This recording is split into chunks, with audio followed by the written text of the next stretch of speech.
Hello, everyone. This is Felicia Bender, the Practical Numerologist, with your numerology forecast for the 2 or the 11-2, if you're in the master number 11 personal year for July 2023. So if you are new to numerology and you don't know or are unsure about what your personal year number is, please take a moment to go over to FeliciaBender.com, click on monthly forecast. There is a calculator there where you can calculate your personal year. There is also a brief description in the description box below. Simple, take you 2 seconds literally to do the math. What I want to make sure is that you are listening to the proper forecast, because the forecasts are based on your personal year number, not on your life path number. So those are 2 entirely different things in numerology. So we want to make sure that you're at the right place at the right time, listening to the correct forecast. So otherwise, we're getting right into it. We just want to make sure you're at the right place. So if you are in a 2 or an 11-2 personal year, July is a number 9 month for you. It is a number 9 personal month. So what does that mean? That it means that this is your month to cross over this bridge. I don't know if you're feeling it, but you're on the bridge and you're crossing over. So on the most basic realm, this year is all about slowing down. It's about developing new levels of patience, of trust, and the unpredictability of right timing. Sounds glorious, doesn't it? I hope you can note a little bit of sarcasm in my voice, because I understand by going through my own two personal years when I have, and from those who I'm working with who go through their 2, it's about this time of the year where they're like, oh, come on, my patience, it's wearing thin, so you can be feeling a little bit of that right now. Sorry, not sorry. It's the point of the year. So it's about embracing the patient progress here. It's also a year to develop mostly the relationship with your relationships. It's about slowing down. It's about putting your attention onto others rather than really focusing on yourself and this, forward movement, the outward movement. This is a much more internal time. And it's also time where you're developing your EQ, where you're developing this emotional intelligence. All of that is taking the front seat right now, and the other stuff is a little bit in the sidecar. All right. This entire year is about cultivating more love in your life, whatever that means for you at this point. If you've been reading your forecast or listening to it here, this is not news to you. We've been talking about this as a primary component and element to your 2 personal year that you get all year long. So if you are in your master number 11, that 11/2 personal year, you might not be experiencing such a slowdown after all. I just want to, toss that on the table for those of you in your master number 11. Don't be jealous if you're in your 2 and you're like, oh, why don't I get an 11? Well, be careful what you wish for. The 11 is magnificent, and yet it also is intense, right? So it has its intensifications and its challenges built in. Again, spectacular, and yet you kind of got to be up for it, is what I'm saying. So don't be envious if you're not experiencing the 11 this year and you're experiencing the 2. It's all meant for your highest and best. All right. And yet with the double 1, it can actually bring new starts at breakneck speed this year. And yet there's still always going to be delays, and it can feel really edgy. I always like to say that it's kind of like literally, truly putting, having 1 foot on the accelerator and 1 foot on the brake. And it's just this, weird thing. And you could be, burning out the car's engine by doing that, if you know what I mean.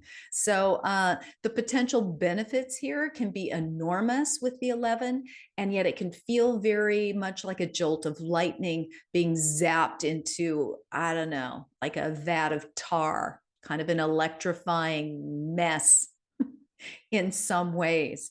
And yet, once again, a wonderful opportunity for a lot of spiritual growth, and yet it will come by some intense experiences that will usher those lessons and those openings into your life.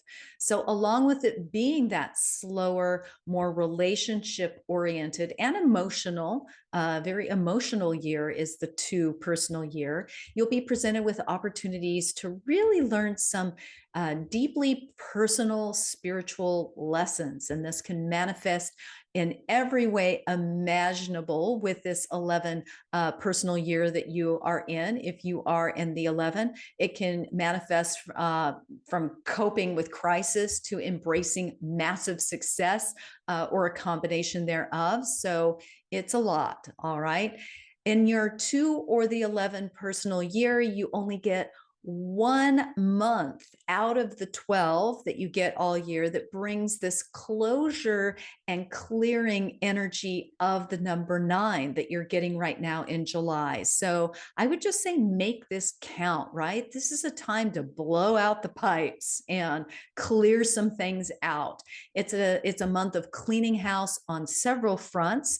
Now really is the time to finally release an old association, an activity, a relationship potentially that's outworn its usefulness in your life. You're going to suddenly, maybe not so suddenly, but it'll feel sudden in some ways, realize that the effort that you've been putting into sustaining this, it's kind of, done. It's been well spent, and now you can give yourself permission to kind of say, bye, Felicia, to whatever it is that's been lingering. Okay. So, all that patience, all that cooperation that you've been mustering in regard to this matter or issue, it's just no longer needed. You can feel it, right? It's a feeling that you get, like, been there, done that, got to release it, got to let it go. So, you've done your best, really. And so when July's over, you can move forward with this deep sense of confidence and really an ultimate sense of relief that this part of your life has turned a corner. So it can be a relationship, a project, or it can even be just a way of reacting to a particular recurring issue.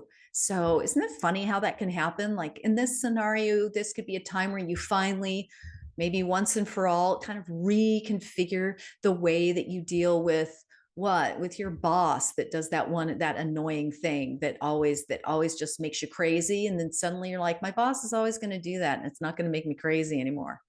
Right? Something like that. Maybe it's your meddling friend. And you're just not going to let them, tweak you in that way anymore. Or it could be another person who you have a repeating pattern of challenge or difficulty, or, something again that is just, you're just done with that. And it's up to you to turn the tables and to change the dynamics. So I realize it's not like waving a magic wand, and yet when you close this door or shift it, right, with decisiveness, it's got to be a decision. It's like, I'm deciding to do this. You can recalibrate yourself and set your sights for what's ahead, rather than to be constantly attempting to fix it, right? Or make allowances for what really just ain't working no more. So yeah, done.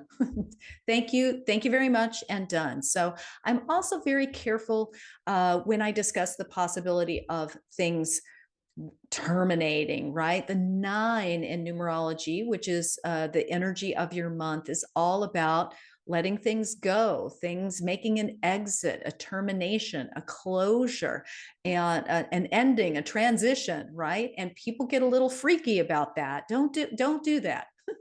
Like go, this is going to be something that is going to give me so much more freedom. It's going to really open things, open the door for what I've been wanting to come in. But this, whatever this is, has been blocking it, or at least partially blocking it. So this is often really something that's been building. It's somewhat expected. There could be some surprises here. And yet oftentimes it's just that last thing that needs to just drop off, right? So it really doesn't take away from what those feelings of loss, maybe a little bit of grief around it, but it's going to leave room for your bigger, better, brighter you and your brighter future. So let it go. All right. Bring in a little Elsa from from Frozen. I did that the other day. I don't know. That was so funny. And now that I think about it, I had a pair of shoes that I have had for literally, I'm embarrassed to say it, a decade. And I love these shoes, and they had some kind of a little emotional bank account for me that I won't go into. But they're worn out. I'm traveling right now and I don't have room for them in my suitcase. They're winter boots kind of things. And I've been needing to get rid of them for a while, but it literally took me several times of taking it out of the suitcase and putting it near the door where I was going to take it out to the trash bin. And then I put it back and then I put it back out, literally. So finally, I took it out there, opened the trash bin, said my goodbyes, said my thank yous. I don't mean to be too weird, but really it was one of those weird things. And I put them in the trash and I did a little bit of Elsa's Let It Go. I got to be honest with you. So if that helps you out in any way to think that if there's something like that that you're hanging on to, it's time to let it go. And I do feel really much better after I've done that. But it was a process. I got to tell you, it was a process. So, again, this can be more of a subtle termination. And, maybe you realize that a friend who wasn't really adding much to your life, maybe they haven't texted you in weeks and you resist that temptation to reach out and reconnect on that very soul sucking, connection that you don't even have. So it could be a time where you resist that and just let it fall away organically, right? This could come as a decision, mental shift, emotional transition. The key here is being open to the movement rather than holding on to what needs to just roll on through. So it can actually also come in, I don't want to belabor it, but it can be a next step, right? Perhaps you move, you have moved or are moving. Let's just use this one example. Maybe you're moving a house or geographical location to another, and it's a happy thing, but you're bringing some emotions there. You're leaving one place or person and moving into a next phase. So those things always have their letting go and moving into something new. None of it's bad per se. It's just navigating those goodbyes and opening yourself to something new and uncharted. So in the midst of this, a few business and personal activities can reach a long awaited conclusion around July 2nd or the 9th, opening the door for some unexpected opportunities. So I hope that is the case for you. Be prepared also for a surprising sense of emotion that might be connected to those culminations and endings, just like my weird little emotional attachment I had with those boots. So along with your own emotional tenderness, you may have to deal with some strong feelings, maybe some hypersensitivity from other people, maybe from some close friends, maybe some family members that give you a little pushback, or just they have something brewing on their end, right, that you're having to navigate. So even though your energy could feel a little bit low, your personal emotions may be taxed right about now. Make every effort to, again, pull in that energy of your 2 personal year. Be understanding, be compassionate, both to yourself and to the others who might be involved with whatever situation you're involved with. So around July 28th, there's a good chance you will begin to sense that matters are kind of opening up. A weight maybe is being lifted from your shoulders. So just understand that July can feel maybe a little unsettling a little unclear, right? No one really loves that feeling of not having clarity, right? Most people really seek that out, and yet there is a little bit of a fuzzy line going on this month, and let it happen, right? Next month opens some new doors as long as you close the ones that need to be closed this month. So closure is a key player for you in July. It's time to wrap something up, close something out, and remain open for new starts, new beginnings next month. All right, that is your forecast for July. Head over to FeliciaBender.com. You can find plenty of free resources there, articles, life path information, numerology charts. And if you really want to dig into your own individual, very unique numerology profile, I'm also available for private sessions. So take a look at FeliciaBender.com. And looking forward to, in the meantime, I'm wishing you a very, very happy and very successful and satisfying and gratifying month of July. And I'll see you back here for August forecast at the end of this month.